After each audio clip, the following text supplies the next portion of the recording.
اے میرے چاہنے والوں، میں تمہیں ایک وصیت کر کے جا رہا ہوں، وہ کرنا مجھے تمہارے لیے ضروری ہے کہ میرے بعد ایک رسول آئے گا جو تمہاری مدد کرے گا۔ لوگ مجھ پر الزام لگائیں گے، وہ میری پاکی بیان کرے گا۔ لوگ میری ماں کو برا کہیں گے، وہ میری ماں کو طاہرہ کہے گا، پاکیزہ کہے گا۔ اور میرے بعد ایک نبی آئے گا، تم سب اس کے انتظار میں رہنا اور اس کے انتظار میں رہنا اور اس کے تعاون میں رہنا۔ لوگوں نے پوچھا ہم اس کو کیسے پہچانیں، اس کو کیسے پہچانیں، وہ کہاں سے آئے گا، کیسے آئے گا؟ عیسیٰ علیہ السلام نے وہ بھی ہلکا کر دیا اور کہا اس کی ایک علامت یہ ہے، جب تک میں دنیا سے جاؤں گا نہیں وہ آئے گا نہیں، جب تک میں دنیا سے جاؤں گا نہیں وہ آئے گا نہیں۔ پوچھا کیوں؟ کہا اس لیے کہ اس کے زمانے میں دوسرا کوئی نبی ہوگا ہی نہیں، کیونکہ وہ خاتم النبیین۔ اللہ اللہ، ان عیسائیوں سے قادیانیوں کو سیکھنا چاہیے، ان کا عقیدہ تو یہ تھا۔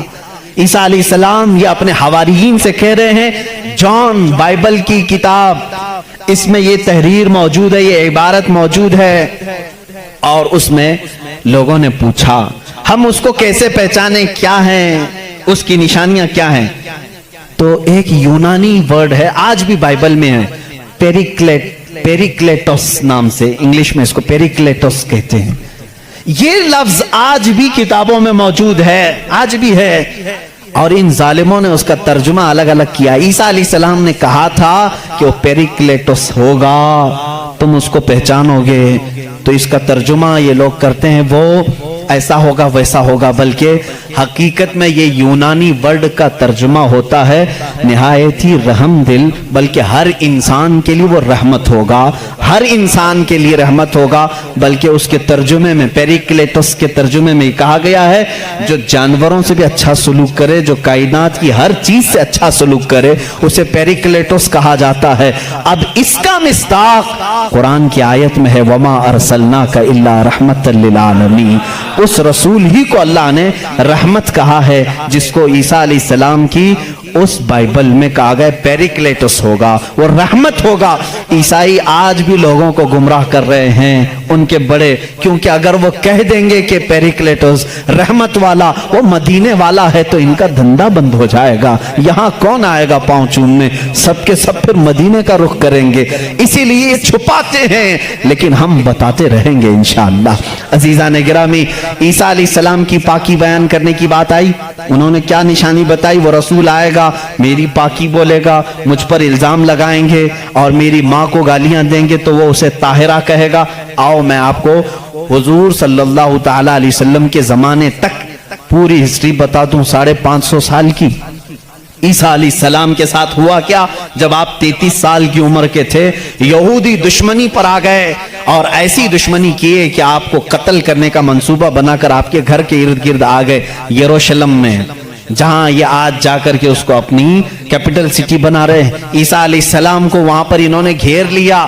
رات کے وقت عیسیٰ علیہ السلام اکیلے تھے اپنے گھر میں، اپنے شاگردوں کو جو جو تعلیم دینی تھی سب دے کر کے بھیج دیا، اور حضرت عیسیٰ علیہ السلام نے کہہ بھی دیا تھا اب میں تم سے ملاقات نہیں کروں گا، کیونکہ انہیں بھی پتا تھا کہ اب کیا ہونے والا ہے۔ رات کے وقت یہودی گھر کے اطراف جمع ہیں، اس کے بعد ایک یہودی کو انہوں نے بھیجا کہ جا اندر دیکھ کر کیا عیسیٰ ہے کہ نہیں ہے۔ وہ اندر گیا، میرے رب کی حکمت دیکھیں، اللہ تعالیٰ نے عیسیٰ علیہ السلام کو اسی وقت آسمانوں پر اٹھا لیا، اور جو اندر آیا تھا اس کو عیسیٰ علیہ السلام کی شکل دی تھی۔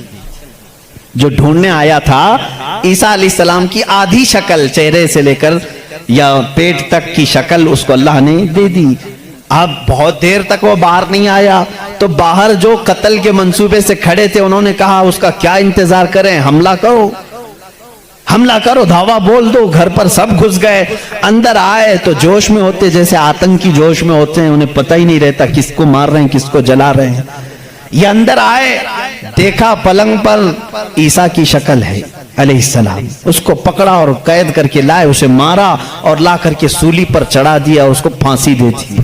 کس کو پھانسی دی ہے؟ اب سب کو معلوم ہونا چاہیے، یہ عیسائیوں کو بھی معلوم نہیں تھا، یہودیوں کو بھی معلوم نہیں تھا کس کو پھانسی دی، کیونکہ یہ بتانے کے لیے اب کوئی نبی ہی تو آنا چاہیے۔ ہوا کیا تھا؟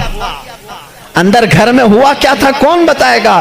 یہودی جلدی سے پکڑ کر لا کر پھانسی تو دے دیے، لیکن بعد میں ان کو خود کو ٹینشن ہونے لگا کہ ہم نے عیسیٰ کو پھانسی دی تو ہمارا آدمی کہاں گیا؟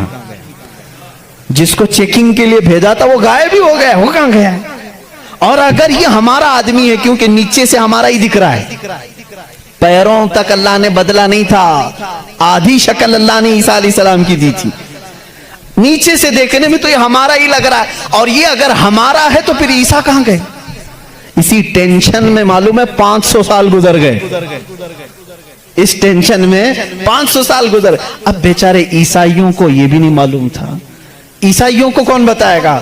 کیونکہ عیسیٰ علیہ السلام کے بعد سے لے کر ہمارے نبی تک بیچ میں کوئی نبی نہیں آئے، کوئی نبی نہیں آئے. عیسیٰ علیہ السلام کو آسمانوں پر جب اٹھا لیا گیا تب سے تاریخ شروع ہوئی. جو آج ہم تاریخ میں بیٹھے ہوئے ہیں 2021 میں، یہ 2021 سے پہلے کا واقعہ ہے. اب تاریخ وہاں سے شروع ہوئی. ٹھیک 570 سال گزر چکے تھے. عیسیٰ علیہ السلام کو آسمانوں پر اٹھا لیا گیا. جھگڑے چلتے رہے عیسائیوں کے اور یہودیوں کے. یہ ان کو قتل کرتے تھے، وہ ان کو قتل کرتے تھے. کئی بار بیت المقدس کو لوٹا گیا. کبھی عیسائی وہاں پر قابض ہوتے تھے، کبھی یہودی قابض ہوتے تھے، کیونکہ عیسائیوں کے لیے بھی مقدس تھا، یہودیوں کے لیے بھی مقدس تھا. لڑائیاں چلتی رہتی تھی. وہ عیسیٰ علیہ السلام کو گالیاں دیتے تھے اور ان کو کہتے تھے کہ وہ فلاں سے پیدا ہوا، فلاں سے پیدا ہوا. بی بی مریم کو زنا کی تہمت لگاتے تھے. عیسائی صفائی دیتے رہتے تھے، نہیں وہ اللہ کی طرف سے آئے تھے. بعد میں پھر ان کا بھی بگڑ گیا عقیدہ. نہیں، اگر یہ بار بار کہہ رہے ہیں کہ عیسیٰ کے باپ نہیں تھے، کیسے ہو گئے کیسے ہو گئے، تو عیسائی بولنا شروع کر دیا ان کا باپ تو اللہ ہی تھا، خدا ہی تھا. تو یہ ان سے بچنے کے لیے اسی ٹینشن میں 550 سال چلے گئے. پھر میرے آقا صلی اللہ تعالیٰ علیہ وسلم تشریف لائے. جب مدینہ طیبہ میں آئے تو ان لوگوں کے جھگڑے دیکھے. مدینے میں عیسائی بھی تھے، یہودی بھی تھے. اور حیرت کی بات میں آپ کو بتاؤں، مدینے میں عیسائی بھی تھے، یہودی بھی تھے. کیوں تھے یہ لوگ پہلے سے یہاں پر؟ بڑا طویل واقعہ ہے. یہ گاؤں بھی نہیں تھا، شہر بھی نہیں تھا، کچھ بھی نہیں تھا. مدینہ کچھ بھی نہیں تھا. ایک بار یمن کا بادشاہ وہ حج کے لیے آیا تھا، خانہ کعبہ کا طواف کرنے کے لیے. اس کے ساتھ 700 علماء تھے. کتنے؟ 700 علماء تھے. وہ جب واپس جا رہا تھا تو وہ علماء جو تورات بھی جانتے تھے، انجیل بھی جانتے تھے، انہوں نے ساری علامتیں میرے نبی کے آنے کی پڑھ لی تھی. انہوں نے زمین کو دیکھا اور پہچان لیا. کہا وہ آخری رسول جو آئیں گے وہ اسی زمین پر آئیں گے، کیونکہ ہماری کتابوں میں لکھا گیا ہے عرب کے صحرا میں ایک چٹیل میں ایک زمین ایسی ہوگی جو پہاڑوں سے گھری ہوگی اور درخت کھجوروں کے کثرت سے ہوں گے، وہاں ہریالی ہوگی، اس کے بیچ میں وہ رسول آخری زمانے میں آئے گا.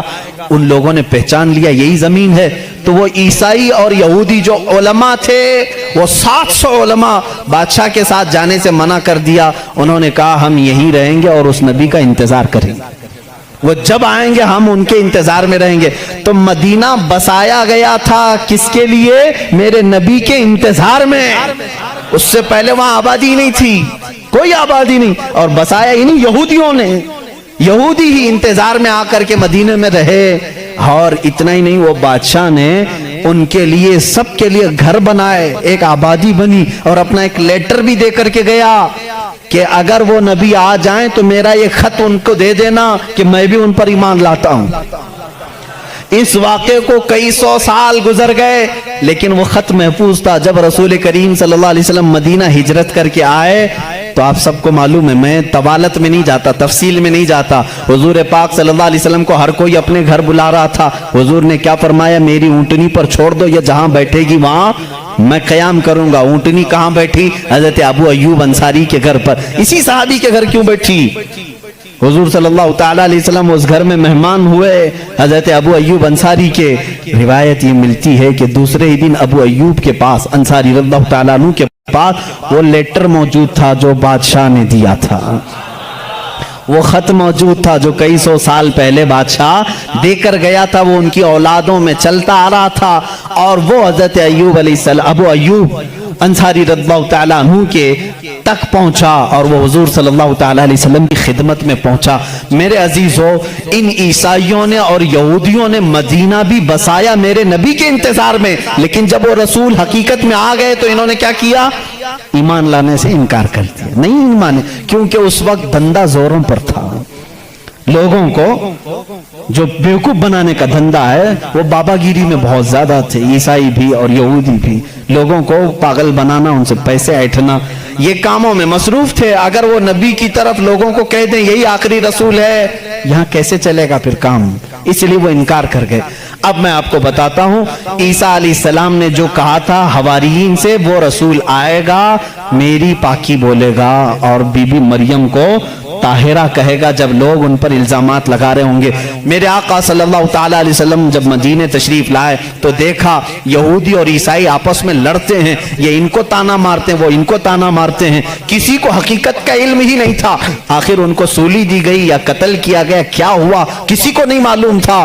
پہلی مرتبہ میرے آقا صلی اللہ علیہ وسلم پر قرآن کی آیت آئی، اللہ رب العزت نے فرمایا بل رفعہ اللہ الیہ، یہ لوگ آپس میں جھگڑتے ہیں، ان کو یہودی کہتے ہیں ہم نے سولی پر چڑھا دیا، پھانسی دے دی، عیسائی کہتے ہیں نہیں وہ غائب ہو گئے ہیں، آئیں گے۔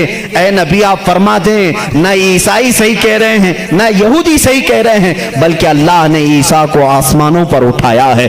میرے آقا صلی اللہ علیہ وسلم نے سب سے پہلی مرتبہ یہ بیان کیا اور پھر یہودیوں سے کہا اے یہودیوں تم ہرگز بی بی مریم کی طرف انگلی نہ اٹھانا، اس لیے کہ وہ بتول ہیں، وہ عذرا ہیں، انہیں کسی بشر نے چھوا تک نہیں۔ عیسیٰ علیہ السلام جو پیدا ہوئے وہ اللہ کی نشانی ہے۔ اب مجھے بتاؤ عیسائیوں کے اوپر 500 سال سے یہ غلاظت ڈال رہے تھے، کون؟ یہودی 500 سال سے گالیاں دے رہے تھے۔ ان عیسائیوں کو احسان ماننا چاہیے میرے رسول پاک کا۔ میرے رسول کریم صلی اللہ تعالی علیہ وسلم نے سیدنا عیسیٰ علیہ السلام کی طہارت بیان کی کہ وہ اللہ کے بیٹے نہیں ہیں، وہ پاکیزہ ہیں، وہ اللہ کی مخلوق ہیں، اور دوسری طہارت بیان کی سیدہ بی بی مریم کی کہ وہ پاکیزہ ہے، طاہرہ ہے، بتول ہے، عذرا ہے۔ اب عیسائیوں کو یہ تسلیم کرنا چاہیے کہ ہم کو یہودیوں کے ان الزامات سے اگر کسی نے بچایا ہے تو وہ محمد رسول اللہ ہے۔ عیسائیوں کی کتاب میں یہ ساری چیزیں موجود ہیں میرے عزیزو۔